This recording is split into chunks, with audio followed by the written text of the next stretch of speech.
Bien, señor presidente, me permito realizar el siguiente punto del orden del día. Recibir en comisión general al señor Santiago Relator, el presidente de la Asociación de Fotógrafos Ecuatorianos, quien presentará sus observaciones a los proyectos de ley orgánica reformatoria de la Ley Orgánica de Comunicación. Bienvenido, don Roberto, a la Comisión de Derechos Colectivos. Le escuchamos, por favor, su intervención corta y precisa por la cantidad de expositores que tenemos. Por supuesto que sí, muchas gracias, señor licenciado, señor presidente, muchas gracias. Nos recibimos acá. Estoy acá obviamente representando a la Asociación de Fotógrafos Ecuatorianos. Muchas gracias por la invitación y teníamos algunas observaciones. Nada más empezar por tener en cuenta que la comunicación no solamente son los medios de comunicación, no solamente son las agencias de publicidad. La comunicación son todos los fotógrafos que están este rato cubriendo el evento, son todos los videógrafos que están este rato cubriendo el evento y si bien tiene ciertos vacíos y se puede reformar la ley de comunicación, sí quisiéramos que se tenga en cuenta que lo referido al contenido publicitario que define que las empresas que difundan contenido publicitario deben tener un 80% de contenido producido a nivel nacional y que dentro de este 20% no se puede incluir el trabajo de los fotógrafos, o sea que el fotógrafo tiene que ser ecuatoriano. Me parece que es algo que si bien hay que regular, porque hecha la norma se creó la trampa y hubieron empresas multinacionales que lo que hicieron fue conseguir algún fotógrafo acá que se preste para firmar el contrato sin haber hecho el trabajo, sí tuvo un impacto positivo en el trabajo de los fotógrafos en el Ecuador. Según el censo del 2010, son cerca de 5.000 las familias en el Ecuador que dependen de la fotografía. Y esas 5.000 familias tuvieron un impulso en el desarrollo de sus trabajos por el hecho de que hubo que contratar fotógrafos ecuatorianos para realizar este contenido.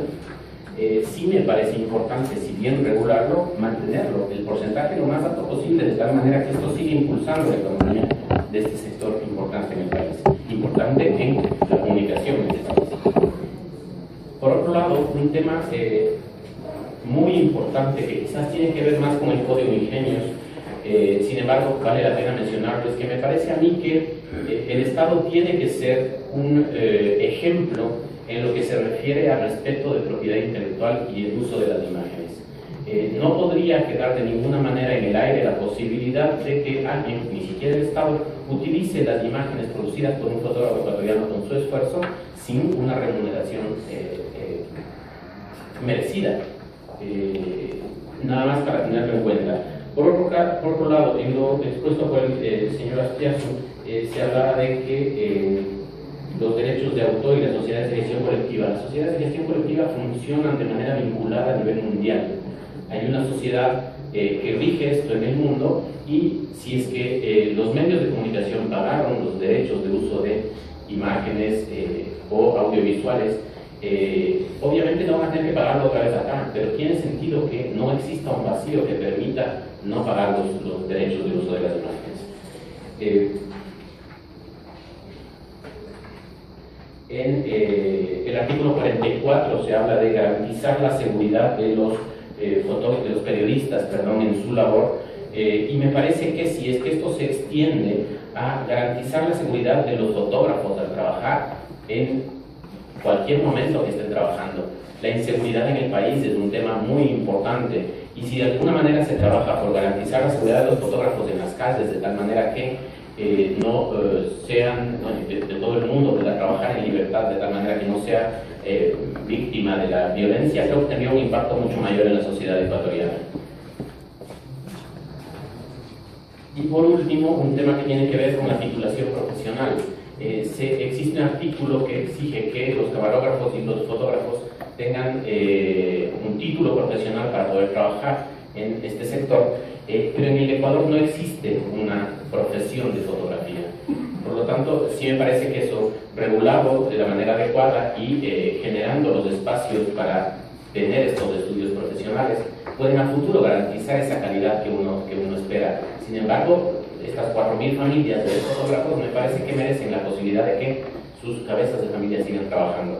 Voy a dejarle, señor presidente, un documento con estos puntos y agradeciéndole su atención para todos. Eso era todo lo que tenía para comunicar. Muchas gracias, Santiago, por sus expresiones. Y sí, básicamente ya ahora tiene la oportunidad, la señora Presidenta Cruz ya presentó un proyecto efectivamente en donde se pide se garantice la seguridad de los periodistas y también tendría que ser incluido el fotógrafo y el camarógrafo, porque son parte del mismo equipo.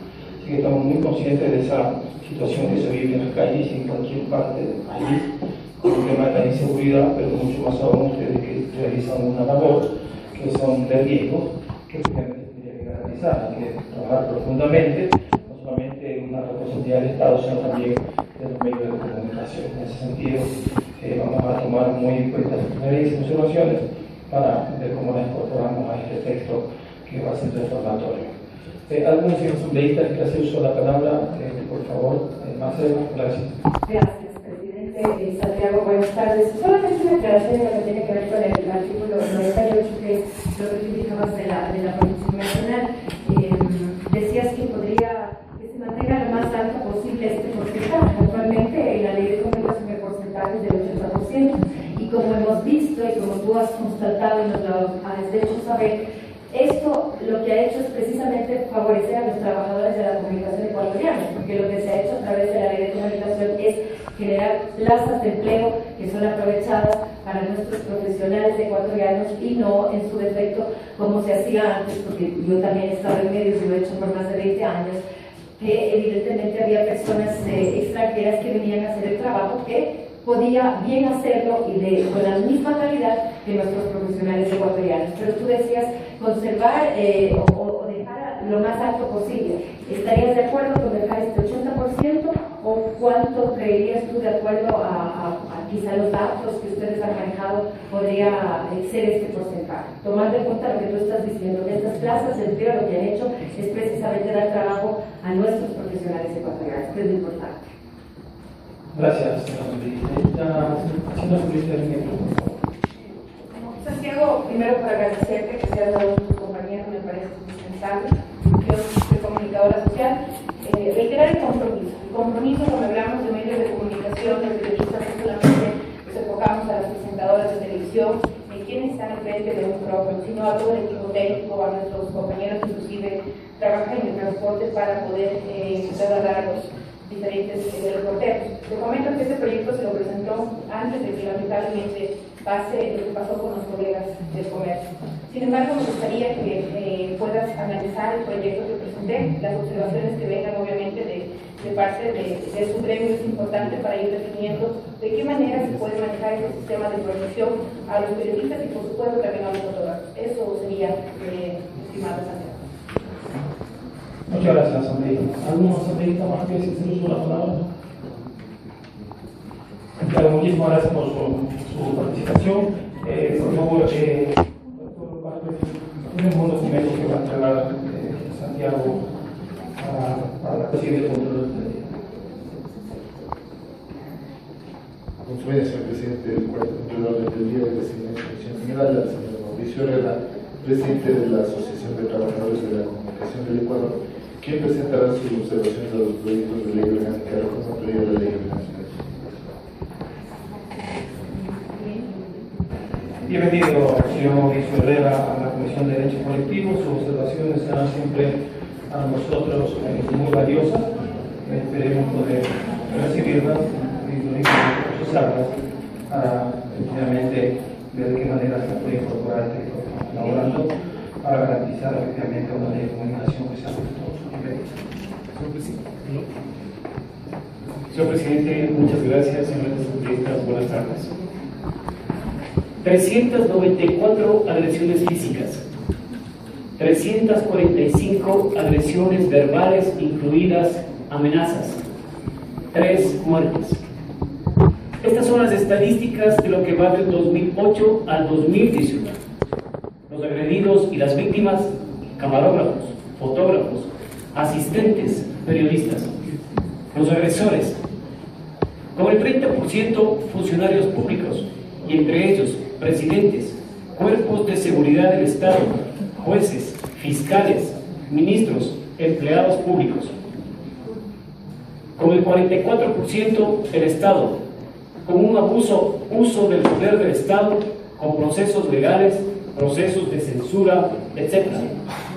Y otros agresores, con el 27% como agresiones civiles, agresiones indígenas, grupos insurgentes, delincuencia común, militantes de partidos políticos, entre otros. Soy Mauricio Herrera, presidente de la Asociación de Trabajadores de la Comunicación del Ecuador, camarógrafo por 15 años en Gama Visión. Nuestra asociación tiene 4 años de existencia y abarca 250 socios, entre camarógrafos, fotógrafos, asistentes de cámaras, reporteros, entre otros. Y todos, absolutamente todos, en uno y otro momento, hemos tenido coberturas de alto riesgo en el desempeño de nuestro trabajo, ya sean en incendios, asaltos, operativos policiales, operativos militares, municipales, etc. La gran mayoría de nosotros, además de ser camarógrafos, cumplimos otras funciones, como choferes, editores, productores de campo y hasta reporteros. Llevamos a cuesta más de 20 kilos de peso en equipos, y su costo asciende a más de $30,000, incluyendo el vehículo, y todo en nuestra custodia. Y todas estas actividades no son reconocidas para el pago de nuestro salario. Sabemos la hora de entrada a nuestro trabajo, pero no sabemos la hora de salida. Sabemos que vamos a una cobertura, pero en ocasiones no sabemos si vamos a regresar. Hemos sido baleados, apedreados, apaleados, asesinados, y por alguna razón o sin razón alguna, amamos esta profesión. Con estas estadísticas y con lo que establece el artículo 384 de la Constitución de la República, yo me pregunto, ¿actualmente no es esto un saludo a la bandera? Me pregunto, ¿cómo? Y a pesar de existir norma específica, esta no ha podido asegurar el ejercicio de los derechos de la comunicación. ¿Cómo es que no se han determinado a la profesión del periodismo como una profesión de alto riesgo, de peligro eminente, susceptible de vejámenes, insultos, amenazas y muerte? El día de hoy no voy a hablarles de libertad de expresión, censura previa, responsabilidad ulterior, de la declaración de Chapultepec. Hoy les hablaré de quienes estamos detrás de cámaras, de los trabajadores más desapercibidos, los trabajadores de medios de comunicación invisibilizados de la noticia misma, de la sociedad y de las tantas leyes que en teoría nos amparan. Nuestras observaciones a la reforma de la ley de comunicación se centran en lo siguiente. Primero, se declara a las profesiones de camarógrafo, fotógrafo y reportero como profesiones de alto riesgo, por cuanto el Ministerio de Trabajo ya establece el giro de negocio de la comunicación como una actividad de alto riesgo de acuerdo a la clasificación denominada CIU, Clasificación Nacional de Actividades Económicas. Y una vez hecha esta declaratoria, se incluye en el numeral del artículo 44 que este grupo de profesionales estén cubiertos por un seguro de vida mientras realizan o se encuentran en el ejercicio de su profesión. Dentro de este mismo artículo, y por las razones ya expuestas, se establezca un régimen especial de jubilación anticipada a las y los camarógrafos y reporteros de medios de comunicación del país al cumplir 20 años de servicio y 50 años de edad, por lo que se cumpla primero. En el artículo 48 de la Ley Orgánica de Comunicación, dentro de la integración del Pleno del Consejo de Regulación, Desarrollo y Promoción de la Información y Comunicación, creemos que es necesario que además lo integre un representante de las organizaciones o asociaciones de los trabajadores de la comunicación del Ecuador legalmente constituidas y que se encuentren laborando actualmente en un medio de comunicación. Esto permitirá aportar en la toma de decisiones basadas en la realidad de los medios de comunicación, su funcionamiento, su dinámica, etc. Otra observación se centra en la profesionalización de los trabajadores de la comunicación. Creemos que la certificación de competencias laborales otorgadas por el SECAP debe abrirse a todas las ramas profesionales encargadas de la generación y producción de contenidos en los medios de comunicación, y estas certificaciones deben ser otorgadas por una sola vez y tener el carácter de indefinidas, debido a que la realización de cursos de actualización de conocimientos son escasos, y si los hay, estos tienen un costo elevado muy difícil de cubrir por parte de los trabajadores debido a su bajo salario. Por lo tanto, en el artículo 49 de la Ley Orgánica de Comunicación sobre las atribuciones se incluya el Cordicom realice y facilite la creación de cursos gratuitos de capacitación en las diferentes ramas de la comunicación. 2.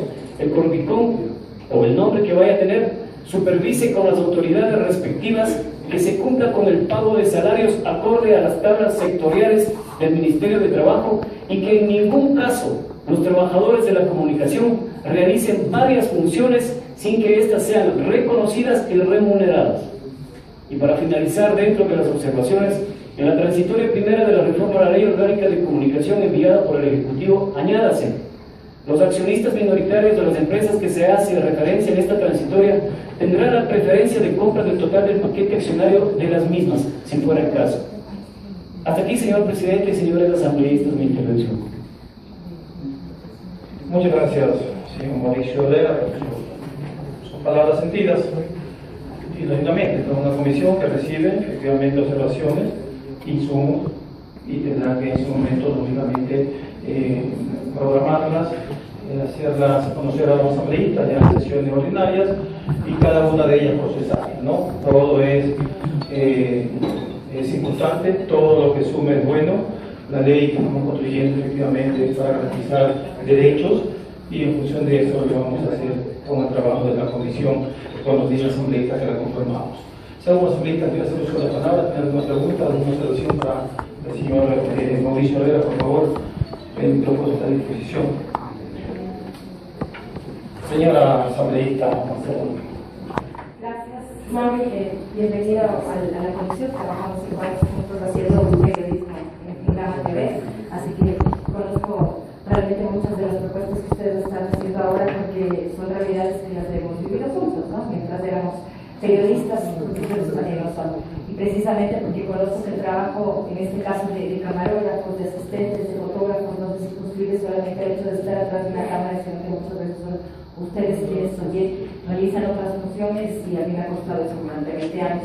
Únicamente decirte que en el artículo que hace mención al tema de los cursos de actualización coincido plenamente en el hecho de que creo que estos, quizá el espíritu de la ley fue muy bueno y la intención fue buena precisamente al propender a la profesionalización de los profesionales de la comunicación en diversas áreas, pero que evidentemente primero no había los cursos, la cantidad de cursos necesarios, tampoco en las especialidades de las diversas ramas de la comunicación que existen en los medios, y el hecho de que muchos de estos cursos de actualización no son cubiertos por los propios medios de comunicación como debería ser, porque en este caso los trabajadores de la comunicación que están laborando en esos medios lo que hacen es precisamente formarse de una manera mejor, y el aporte y los réditos es para los medios de comunicación. En este caso, entonces, consideraría yo que esta debería ser, presidente, uno de los aspectos de la asociación que deben ser tomados en cuenta. El hecho de que existan más cursos en diferentes ramas, pero que estos no sean cubiertos por ustedes, en este caso, sino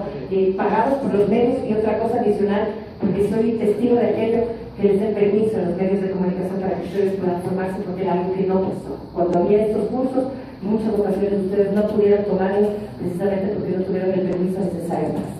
Gracias. Muchísimas gracias, señora vicepresidenta.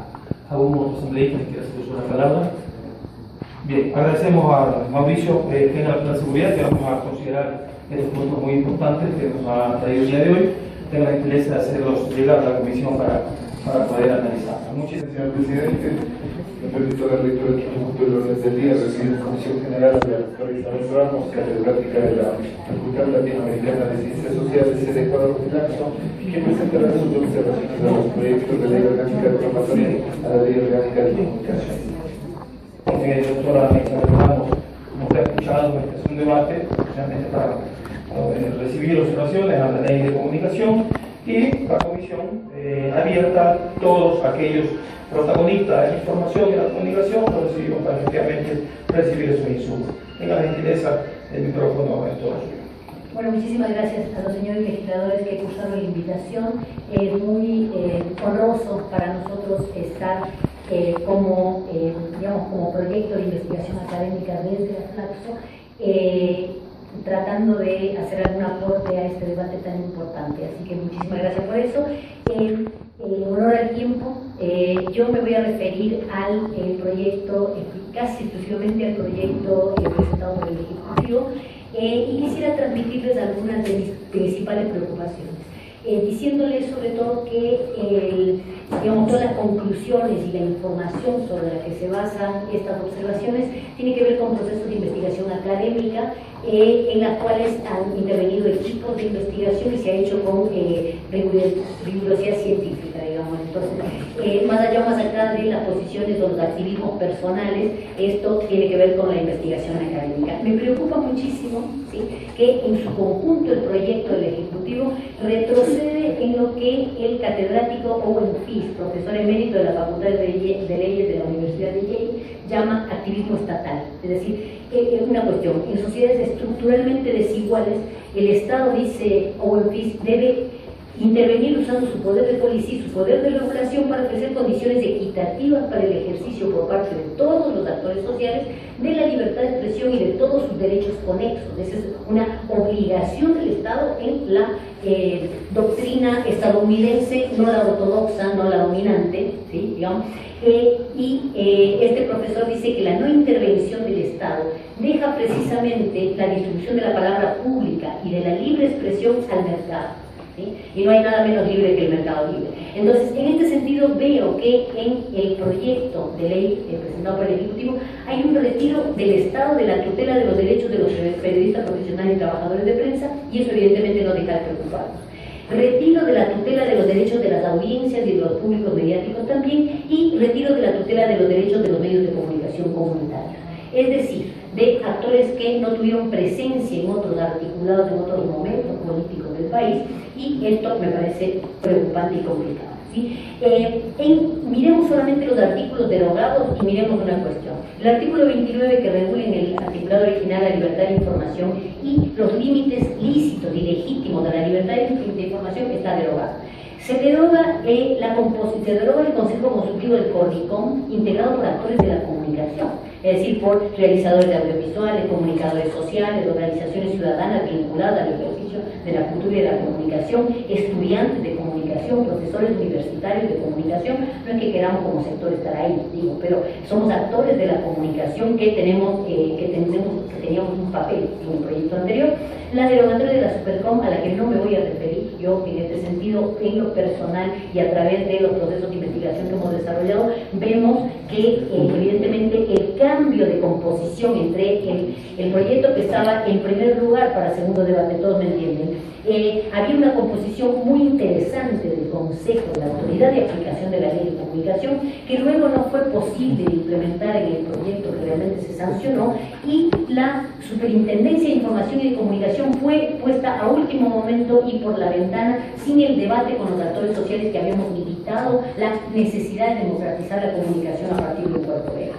Entonces, y una cosa de forma nomás, los artículos 57 y 59 de la Ley Orgánica de Comunicación ya están derogados hace un año por la entrada en vigencia del Código Orgánico Administrativo. Entonces hay que mirar también las cuestiones formales y hay que mirar, que no se nos deslice en un proyecto tan importante un error burdo como ese, ¿sí? El tema de las medidas administrativas que cabrían en el caso de la difusión de contenidos discriminatorios, que tienen una expresa prohibición constitucional, disculpas públicas, publicación de las mismas y evidentemente el recurso a multas en el caso de reincidencias. Hay proyectos que todavía mantienen la capacidad del órgano regulador, del órgano de aplicación de la Ley Orgánica de Comunicación ante la contumacia en la violación de derechos, disponer, digamos, sanciones económicas.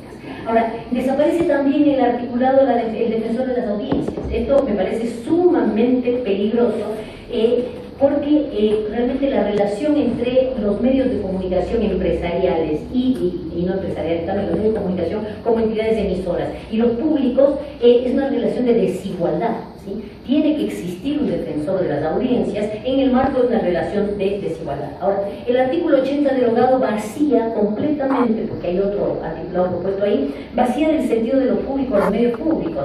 No los, no los obliga, no los impulsa a impulsar el reconocimiento de los derechos humanos y de los grupos de atención prioritaria, esto sale, ofrecer información de relevancia pública, veraz, verificada, oportuna y contextualizada, a fomentar la igualdad de género y la interculturalidad, esto no está en el articulado, a impulsar el intercambio de información y el conocimiento mutuo entre los pueblos de América Latina y el mundo, esto no está, buscar y ejecutar mecanismos de cooperación y enlace con medios públicos de otras partes del mundo tampoco, espacio de promoción para implementar espacio para la promoción de las actividades productivas del país, ofrecer contenidos educativos y de entretenimiento que contribuyan al buen vivir, en fin, hay varias cosas muy complicadas en los artículos derogados que me parece que dejan desprotegidos los derechos.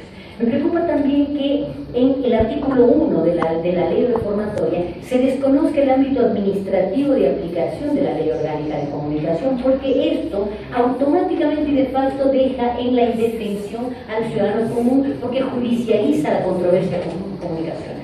Ahora, en términos generales, al suprimirse la institucionalidad pública específica, es decir, la Supercom, vamos a decir, o bien al restarle funciones al Consejo de Regulación, se aumenta la vulnerabilidad de las audiencias y de los trabajadores de los medios en cuanto a derechos que quedan formalmente consagrados en esta ley y que realmente no se pueden aplicar. Hay que decir que los derechos no solamente tienen que ser enunciados en los cuerpos legales, sino que tiene que haber entidades públicas que están obligadas a actuar para garantizar esos derechos, ¿sí? La intervención de la Defensoría del Pueblo como autoridad de aplicación de facto de la Ley Orgánica de Comunicación deja librado el tema de comunicaciones y controversias a la reglamentación de una entidad cuyas decisiones, como sabemos, no siempre son vinculantes, que podrían recomendar acciones reparatorias o de protección constitucional que tardan en hacerse efectivas si alguna vez lo logran. Esto desprotege derechos. En el proyecto del Ejecutivo se vacía de todo componente colectivo el ejercicio de los derechos de la comunicación. El articulado tal como está habla de individuos o de personas que se sientan afectadas, ¿sí? Y transforma los derechos de la comunicación en derechos individuales, es decir, desaparece la posibilidad de reclamo o de acción colectiva. Esto va en contra de la lógica política, sobre todo de los sectores más vulnerables que han tenido que organizarse para reclamar sus derechos, ¿sí? Al Consejo de Regulación, como quiera que se lo llame, se le recortan funciones fundamentales como establecer mecanismos para el ejercicio de derechos. Ya no interviene con carácter vinculante en los procesos de concesión de frecuencias, que como ya sabemos es la piedra de toque de la disputa política de los sectores concentrados que han venido incluso a hacer planteamientos acá. No mantiene relación alguna en el articulado con la Autoridad de Telecomunicaciones, por ejemplo. Es decir, se desvincula la relación del Corricom con la Autoridad de Telecomunicaciones en perjuicio del ciudadano. Se transforma el Consejo en una entidad técnica consultiva que no puede dar respuestas a la ciudadanía y que no interviene de manera decisiva en los procesos de concesión de frecuencias, y ahí es como cuando decimos que el Estado deja de actuar en favor de las mayorías. Aquí una respetuosa disidencia con el representante del Comité Empresarial Ecuatoriano. Una cuestión muy importante: las frecuencias de radio y televisión son recursos estratégicos que le pertenecen al pueblo ecuatoriano. El mecanismo de los concursos es el mejor mecanismo para asegurar una suerte de sorteo entre todos los que quisieran estar, y aquí las condiciones de desigualdad que marca OEPIS son importantes. Hay que establecer reservas de espectro justamente para garantizar la pluralidad y la diversidad y el acceso equitativo de los sectores que no tienen, como el Comité Empresarial, acceso rutinario incluso a los órganos de regulación en épocas pretéritas. Entonces es muy preocupante esto.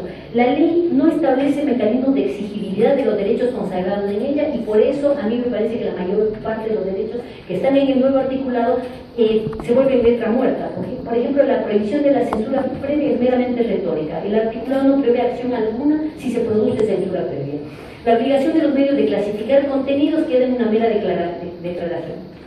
La obligación de declarar su tiraje son otras empresas que se pueden considerar afectadas patrimonialmente las que deben establecer por sí mismas la falsedad de las cifras indicadas y podrían llegar a denunciarlas a la Defensoría del Pueblo. El Estado, es decir, no está tutelando el derecho a la competencia comercial sana en el ámbito de la comunicación, y esto es preocupante. No existe mecanismo alguno para exigir que los medios asuman responsabilidad ulterior por la información que ellos difunden. Es decir, las personas afectadas, así dicen, pueden acudir a la Defensoría del Pueblo. Tampoco se hace reserva de acciones judiciales, civiles y penales que podrían corresponder si los contenidos difundidos violan derechos fundamentales. La ley omite en perjuicio del ciudadano. Los derechos a pedir rectificaciones o réplicas quedan reducidos a solicitudes, es decir, no son derechos, que de no ser atendidas podrían ser denunciadas individualmente a la Defensoría del Pueblo. La publicación de información de circulación restringida sale del ámbito administrativo y queda judicializada. Es decir, se prevé únicamente acciones civiles y penales, con lo cual su reclamo queda fuera del alcance de las mayorías y sobre todo del ciudadano común. El articulado tal como está desampara a los periodistas profesionales al eliminar la responsabilidad empresarial solidaria por la reparación de las afectaciones de derechos en que pudieran incurrir. Es decir, la obligación de realizar rectificaciones o su negativa, las afectaciones a la honra, ¿sí? El artículo 11, la reforma, ¿no?, limita un principio como el de la acción afirmativa cuando indica que las medidas de equiparación ante postergaciones históricas no pueden generar ventajas. Esto, contrariamente a lo que dice el articulado, genera discrecionalidad, impide de facto la aplicación de este principio en favor de los actores más vulnerables del sistema mediático, que serían los pequeños medios locales y los medios comunitarios. El articulado presentado por el Ejecutivo desprotege a los ciudadanos en general al desconocer el carácter empresarial de los medios masivos. Los medios masivos, sobre todo los que, excepto los que no tienen fines de lucro, tienen que ser reconocidos su carácter empresarial, porque la acción estatal frente justamente a la expresión libre, protagonizada por una empresa privada, por una empresa con fines de lucro, por una empresa multinacional y por un ciudadano común, la acción estatal requerida es distinta, ¿sí? El articulado también desprotege a las mujeres periodistas y trabajadoras de prensa al eliminar el requerimiento de paridad entre hombres y mujeres en la nómina de los medios nacionales. Esto me parece que hay que advertirlo con mucha seriedad. El proyecto presentado por el Ejecutivo desprotege también a los niños, niñas y adolescentes consumidores de medios, porque deja para la reglamentación y saca de la ley el establecimiento de las franjas horarias de protección. Y además no establece mecanismos de exigibilidad alguno para la violación de los contenidos permitidos para cada franja, porque deja bajo responsabilidad retóricamente de los medios de comunicación sin establecer mecanismo alguno. Es decir, no hay mecanismos de exigibilidad para la difusión de contenidos violentos y sexualmente explícitos fuera de la franja de protección. Solo se indica que la persona afectada podría acudir a la Defensoría del Pueblo. Ya sabemos lo que eso implica. El articulado también deja en indefensión a los trabajadores de los medios de comunicación comunitaria, porque agrega al artículo 44 un párrafo que a nosotros nos resultó incomprensible y después lo pensamos un poquito más. Cuando son los derechos laborales de los trabajadores de prensa y periodistas. Dice aquí: se deja a salvo las actividades que se desarrollen en los medios comunitarios en donde únicamente exista la participación voluntaria de la comunidad. A mí me parece que ha faltado creatividad por parte del proponente para cualificar el trabajo voluntario como trabajo, es decir, como actividad laboral generadora de valor. Esto me parece que tiene que ser corregido precisamente para mejor proteger a los trabajadores de los medios comunitarios, justamente en donde el trabajo voluntario y compartido forma parte de su lógica, ¿sí? Y una cosa importante, en la caracterización, la reforma al artículo 6, en la caracterización de los medios de carácter nacional, ¿sí?, se está afectando el derecho a la información y se está promoviendo la concentración, porque se instala nuevamente la discrecionalidad de la ley de radiodifusión de la dictadura, que fue reformada en los 90 con el único sector de los medios privados presentes, porque no limita el número de estaciones repetidoras que pueden ser integradas a una estación matriz, ¿sí? Entonces, esto viola claramente el derecho a la información, pero el articulado ya deroga el derecho a la información, así que, digamos, es muy coherente, ¿sí? El articulado favorece la creación de medios propagandísticos con recursos propios. Esto debería ser mirado con mucha atención por los legisladores, porque se hace por ley. O sea, se establece que su origen puede ser una ley, un decreto, una ordenanza, digamos, estos medios públicos, dependiendo de la entidad pública que lo cree. Deja librada la composición de sus órganos de dirección, administración y control al instrumento de su creación. Esto es complicadísimo. Solo garantiza, y yo creo que lo hace retóricamente, la autonomía editorial de los denominados medios del público. Es decir, abre la puerta a la creación de un estado de propaganda promovido desde las distintas instancias del Estado que puedan crear sus propios medios para difundir su propaganda. Establece un sistema operativo de comunicación institucional centralizado en el Ejecutivo para su planificación, ejecución y autorregulación. El articulado favorece discrecionalmente a los medios privados. Hay un artículo innominado número 9 que dice textualmente: el Estado garantizará que los medios de comunicación privados ejerzan sus derechos a explotar comercialmente la provisión y venta de sus productos y servicios comunicacionales relativos a la difusión e intercambio de información, aplicando estándares de eficiencia, productividad y competitividad.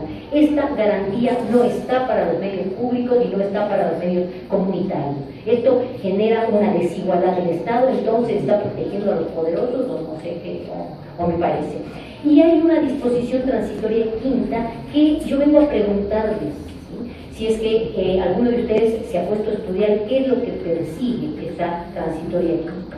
Dice, dentro del plazo de hasta 180 días contados a partir de la publicación de esta ley reformatoria en el registro oficial, las personas naturales que son concesionarias de una frecuencia de radio o televisión de señal abierta podrán constituirse en una compañía mercantil o una persona jurídica sin finalidad de lucro, lo cual, la cual previa autorización de la autoridad competente pasará a ser titular de dicha concesión de frecuencias en los términos y plazos previstos en el contrato original de concesión a nombre de la persona natural. Para tales efectos, la autoridad de telecomunicaciones elaborará el reglamento respectivo. ¿Qué estamos favoreciendo con esto? Que los medios privados se puedan disfrazar de comunitarios o que se pueda diluir una responsabilidad individual convirtiéndose en una persona jurídica. No estoy muy clara con eso porque realmente no soy abogada, pero me preocupa esta transmutación que se puede dar en el mapa mediático si todos los actores individuales que son titulares de medios de comunicación se transforman o en empresas sin fines de lucro, porque es indistinto el artículo, o en sociedades comerciales. Yo les agradezco mucho y disculpen si me excedí en el tiempo. Muchas gracias por su intervención, doctora. Solamente una pregunta cortita. Sus observaciones al proyecto de ley que nos ha hecho referencia efectivamente a la del presidente de la República, pero ¿tiene usted observaciones reformatorias para el proyecto de ley que estamos tratando?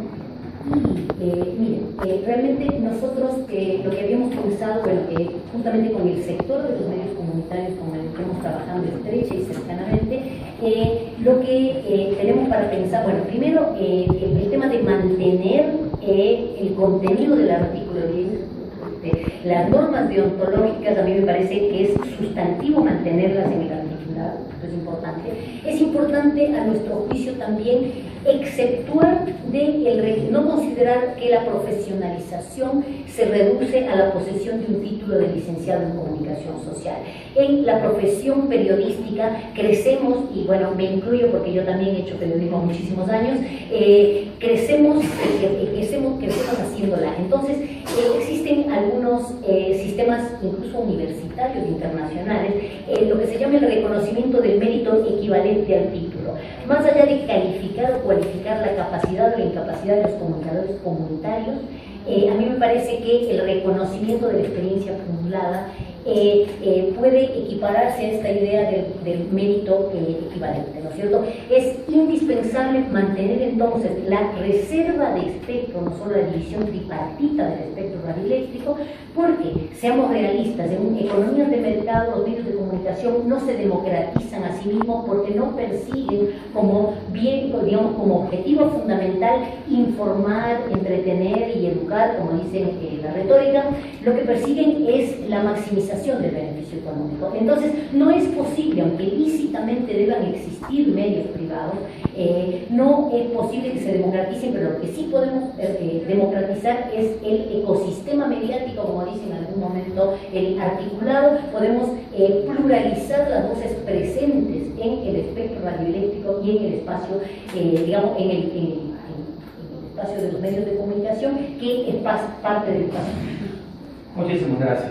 ¿Alguna intervención de algún responsabilista? Marcelo, por favor.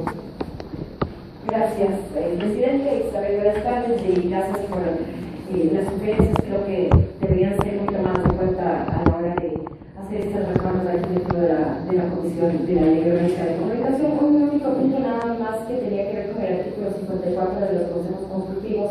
Comparto, entre muchas otras cosas, de tus observaciones, precisamente esta, y la inquietud de que haya sido eliminado, por ejemplo, de la reforma propuesta desde el lado del Ejecutivo. Creo que los consejos consultivos son importantes precisamente por la integración de la que se ha venido hablando de la ley en su aplicación durante estos 5 años.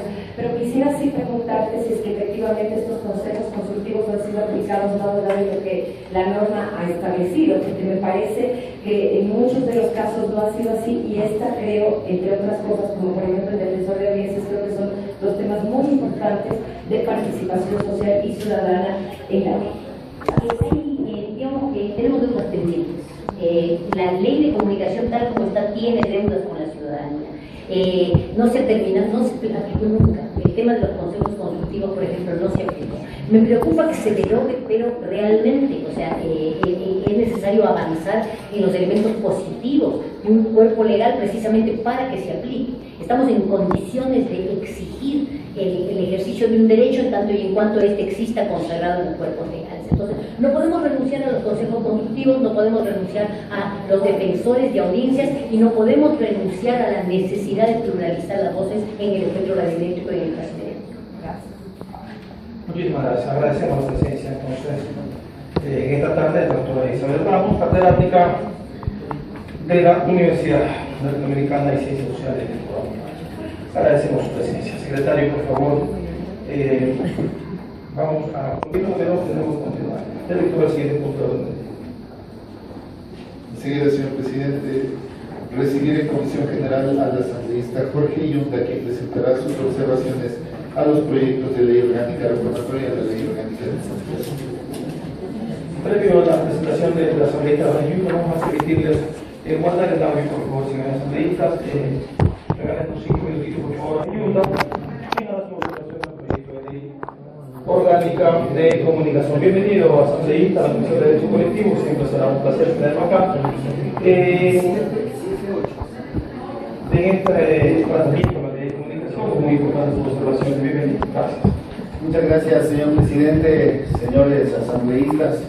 Un verdadero gusto estar en esta comisión tan importante. Un saludo cordial a los colegas que hemos venido realizando la comunicación durante muchísimos años. Reciban el saludo cordial del asambleísta Jorge Yunda. Por accidentes de la vida, 35 años, pese a mi profesión de médico, 35 años dedicado a la comunicación. Durante todo este tiempo, pues quisiera nada más que hacer una pequeña acotación a esta importante ley que se está tratando aquí en esta mesa. Quisiera nada más hacer alusión a los medios de comunicación hoy en día.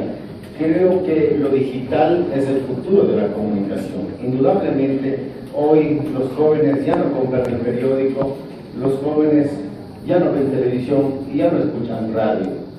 Se ha volcado ya hacia los medios digitales y ahí una pequeña muestra de verdaderos medios de comunicación que no tienen 1.000, 2.000, 3.000 oyentes, 10.000 oyentes, tienen 1,5 millones de oyentes, 17 millones de suscriptores, 3,5 millones de seguidores, ¿no? Entonces, cuando una radio, un canal de televisión, la siguiente por favor, máximo llega a 10.000 oyentes, o un canal de televisión en una hora pica a 116.000 televidentes. De manera que no he venido tampoco para decir que hay que regular los medios digitales. Estoy a favor de que exista una libertad de comunicación en el Internet. Yo creo que más bien el Estado debe ejercer una responsabilidad de cómo usar esos medios digitales, de hacer campañas propositivas de concientización, de educación, especialmente en nuestros niños, en nuestros jóvenes, de cómo usar responsablemente estos medios de comunicación digital. Debe saber esta mesa también que el año anterior ya se destinó el 70% del presupuesto presupuestario hacia los medios digitales. O sea, los auspiciantes ya no le apuntalan, ya no le aportan económicamente a los medios tradicionales, ya todo se está volcando hacia los medios digitales. El siguiente, por favor. Indudablemente que la ciudadanía expresó en las urnas la elaboración de una ley de comunicación, y creo que un país civilizado debe tener una ley de comunicación con todas las responsabilidades de fortalecer los derechos de la ciudadanía, y esperamos que esa sea la temática con la que podamos contar con esta nueva ley de comunicación. Usted, presidente, está presidiendo en esta comisión, que luego será debatido en el interior del Pleno. Esta es la primera recomendación que quiero hacer, señor presidente, señores asambleístas. a partir de los acontecimientos que hemos sufrido en la frontera norte y que siempre hemos tenido también en la frontera sur. Afortunadamente ya no tenemos guerra con países hermanos, pero en toda la zona fronteriza no existe la presencia de ningún medio de comunicación. No existe ni una sola repetidora de una señal de televisión ni de radio. En la zona de Mataje, donde acabamos de perder a periodistas, donde hemos sido víctimas del secuestro y de todo lo que tiene que ver este narcoterrorismo, no existe señal de ninguna radio ecuatoriana, de ningún canal de televisión ecuatoriano, de ninguna operadora telefónica ecuatoriana. En lo que compete a esta ley de la comunicación, yo quería solicitar que se reemplace el actual artículo 7, donde ahí hay una información de relevancia pública o de interés general que no sabemos a qué se refiere, si se refiere a un acto social de una autoridad o si se refiere a un acto oficial, pero ahí dejado muy subjetivo el tema, que ya se han sancionado a medios de comunicación, porque uno no puede estar adivinando qué es de relevancia pública, o para uno puede ser algo, para otra puede ser otra circunstancia. En vez de ese artículo, yo quería que se tomara en cuenta la presencia de los medios de comunicación, es decir, que todo medio de comunicación que tenga 2 o más repetidoras, por ley puedan tener una repetidora en la zona fronteriza. Por ley puedan tener la presencia de la información del Estado ecuatoriano en toda la zona fronteriza. Eso para mí sería hasta una medida de seguridad del Estado por todo lo que estamos viviendo.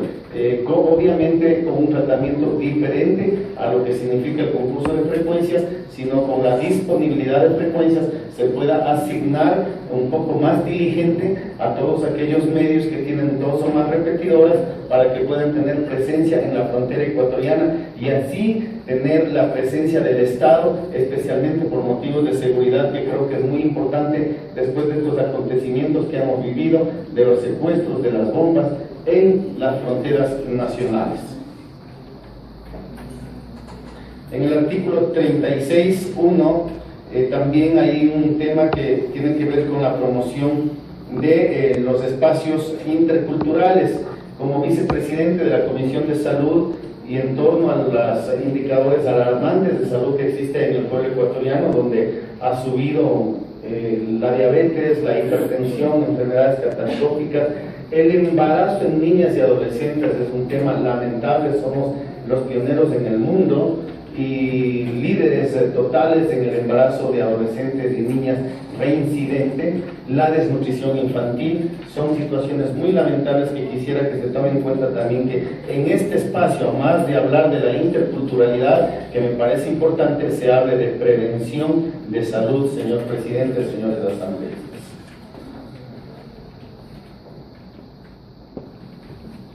Aquí en el artículo 6 se ha determinado los medios nacionales con el 30% de la audiencia.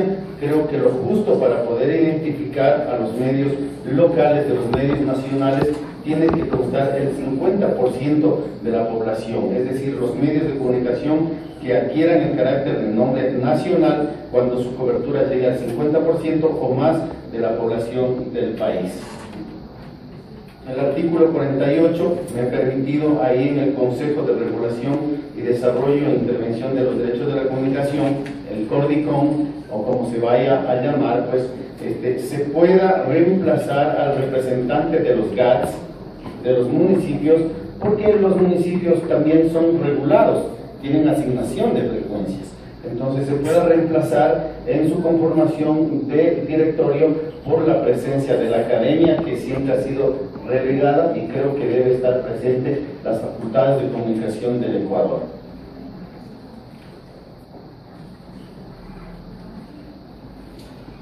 El tema del artículo 76, la transmisión de la señal abierta por los sistemas de audio y video por suscripción.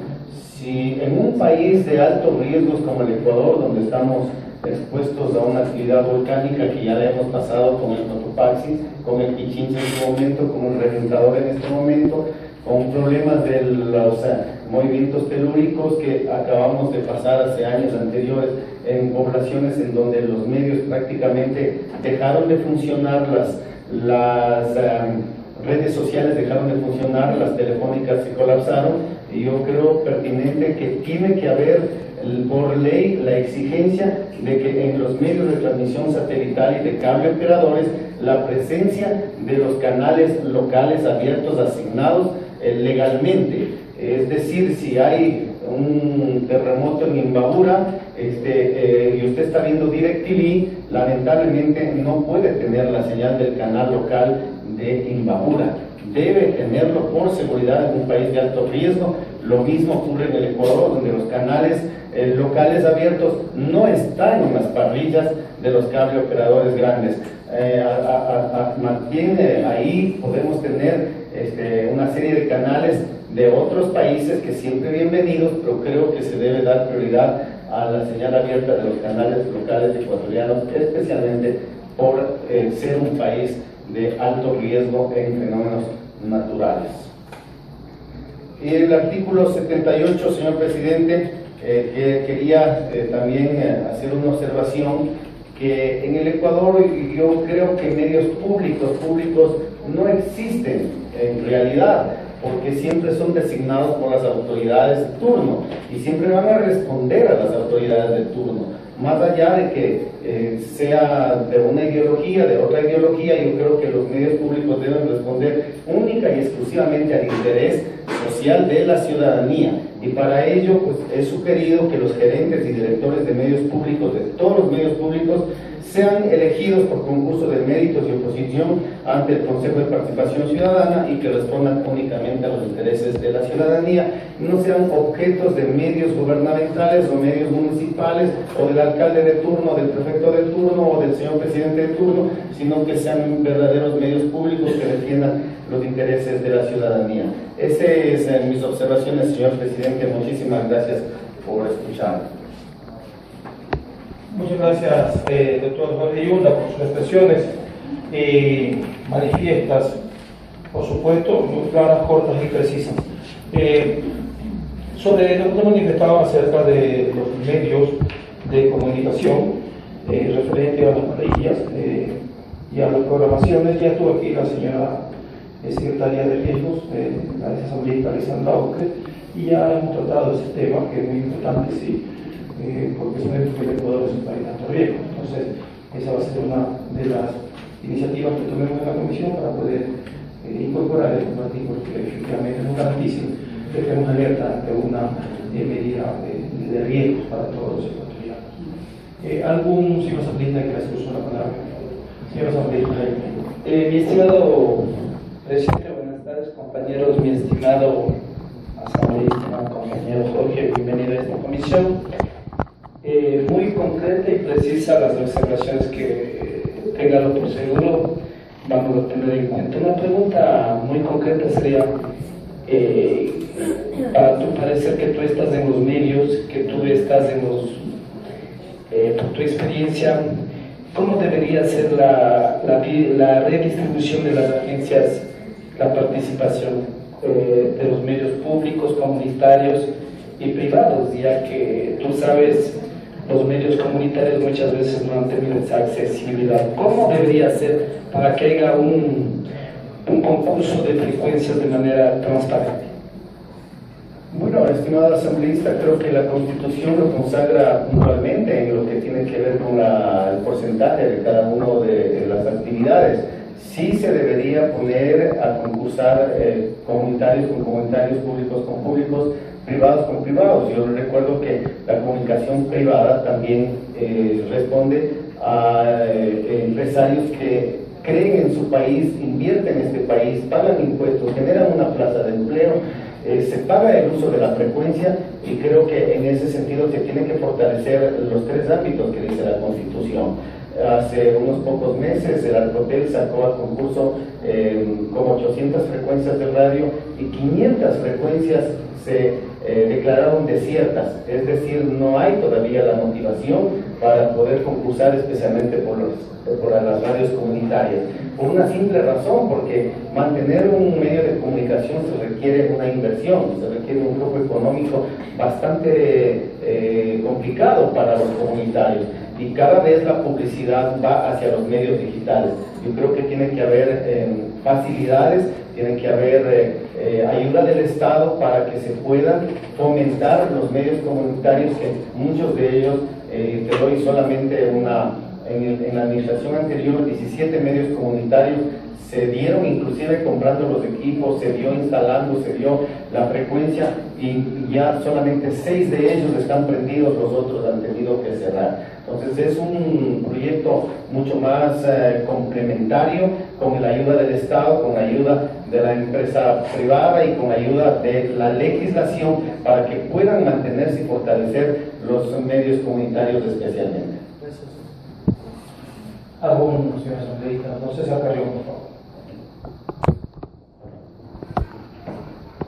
Gracias, asambleísta. Quería hacer una pregunta muy concreta. ¿Cómo cree que se puedan garantizar los concursos de medios de comunicación para que se distribuyan de forma equitativa? ¿Cuáles serían los correctivos? Porque hay informes de Contraloría que señalan que no se han cumplido algunos parámetros, tanto de la misma Correcom como quienes solicitan este tipo de frecuencias. Gracias. Bueno, los organismos están para hacer esos análisis, justamente para poder corregir los concursos que se puedan realizar. Yo creo que el espíritu de la ley, y eso hay que recuperarlo, es de que la experiencia le otorgó un puntaje adicional a quienes ya vienen laborando durante décadas una actividad comunicacional, y tiene su razón, porque se ha invertido en un terreno, en una antena, en un transmisor, en una casa, en un estudio, ha contratado periodistas, tienen un guardia, un técnico, un mensajero, locutores, locutoras, entonces le asignó un número de experiencia que se llama. Creo que se tiene que fortalecer aquello que está en la ley y mantenerlo, y desde luego pues el contenido, que es muy subjetivo de poder analizarlo, es un tema que debe la autoridad de control, en este caso la ARCOTEL, corregir las observaciones que le ha hecho la Contraloría, para que el concurso pueda ser más transparente, para que el concurso pueda ser más asequible hacia la ciudadanía, que todo ecuatoriano tiene derecho a optar por una frecuencia. Muchas gracias, asambleísta. Bueno, agradeciendo, señor presidente. Primero, asambleísta Yuta, todo lo que nos llega a nuestras manos obviamente son documentos públicos. En ese sentido, frente pues, a las diferentes inquietudes que hemos hecho como legisladores, es justamente cómo tratar, primero, de respetar la ley como ciudadanos, y segundo, evitando los monopolios cuando la Constitución claramente evita que se den esta clase de monopolios. Hay serios cuestionamientos de sus personas, y yo he sido una de las que he cuestionado este tema, y me gustaría saber primero cuál sería el mecanismo a seguir para no tener esos informes de Contraloría, porque hay dos temas importantes. Primero, se cuestiona mucho porque es legislador y tiene, según el informe, algunos contactos con sus familiares, sé que está su mamá, su hermana, sale el nombre de un sobrino suyo que es Andrés Arturo Chaconyunda. ¿Cómo evitar los monopolios? ¿Cómo dar un ejemplo? No solamente al presentar un proyecto. Y segundo, me parece importante saber cuando en este informe habla de que no ha existido el puntaje oportuno para poder asumir obviamente estas concesiones. Imagínense si el día de mañana usted es candidato. ¿Con qué carta de presentación primero nosotros nos lanzamos a una candidatura? Cuando primero no cumplimos la ley, y segundo, lo más importante, no estamos en un equilibrio. Cierto candidato no tendrá los mismos beneficios con ciertos medios de comunicación para garantizar o hablar bonito solamente de un candidato. ¿Cómo pregonar con el ejemplo? Muchas gracias, asambleísta. Bueno, primero, no estoy aquí como candidato de nada, estoy como asambleísta que por haber estado 35 años en el mundo de la comunicación recibimos siempre las inquietudes de diferentes actores de la comunicación en todo el territorio nacional. Creo que todo ecuatoriano tiene derecho a tener una actividad de comunicación creo que el señor presidente también, si un padre se dedica a una actividad de comunicación, no le veo por qué se le debe negar el derecho a un hijo que siga con la misma actividad o a un familiar que siga con la misma actividad. En el Ecuador asambleísta Cruz existen 1.300 radios prendidas en este instante. Si alguien habla de un monopolio, debería tener 800 o 900 radios para considerarse un monopolio. Entonces, creo que el Ecuador es uno de los pocos países en el mundo que no tiene radios piratas. Lo tiene Colombia, lo tiene Perú. España no hay ley de asignación de frecuencias. Allá usted pega una frecuencia libre, prende el transmisor y hace la comunicación.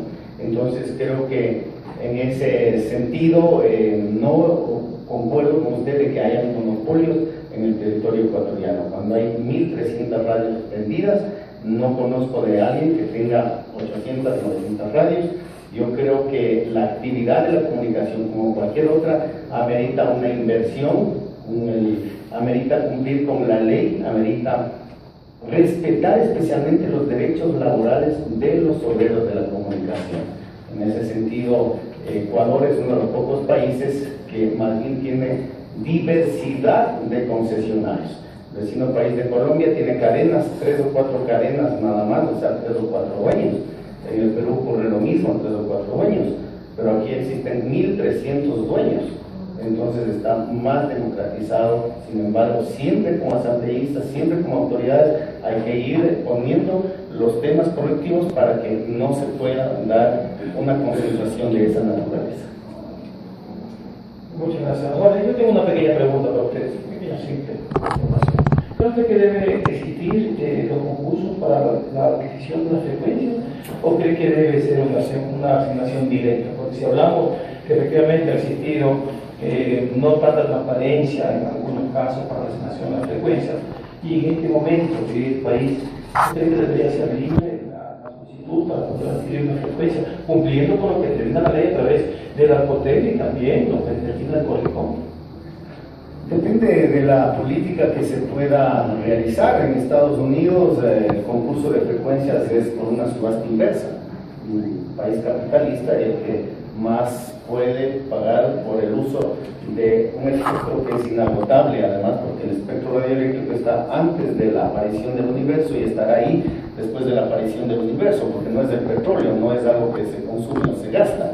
Entonces, ahí en ese sentido, allá se hace una subasta inversa. Y yo creo que en el Ecuador, un país democrático, tienen que darse las bases básicas para poder acceder a la administración de una frecuencia.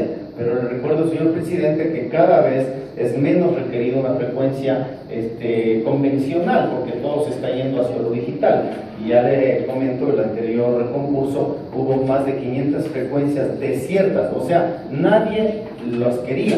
Más bien hay que fomentar para que se utilice ese espectro, para que se pague impuestos, para que genere una plaza de empleo.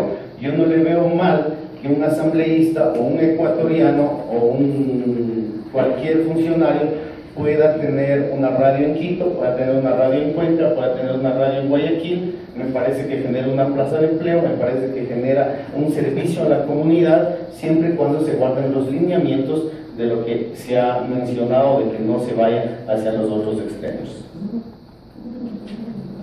¿Algún asambleísta que quiera hacer uso de la palabra? El asambleísta de la Junta está dispuesto a responder. ¿Alguna inquietud? Nada más. Bueno, Jorge, muchísimas gracias por su presencia. Ha sido claro, corto, preciso. Vamos a, en su momento, cuando tengamos ya las sesiones para dar a conocer todas las intervenciones, todos los aportes que han llegado a la mesa de la comisión, vamos a hacerlo público también para que lo sepan, lo debatiremos y efectivamente ver qué es lo que efectivamente podemos anexar a este proyecto de ley que estamos tratando en la comisión. Muchísimas gracias. Muchas gracias, señor presidente. Muchas gracias.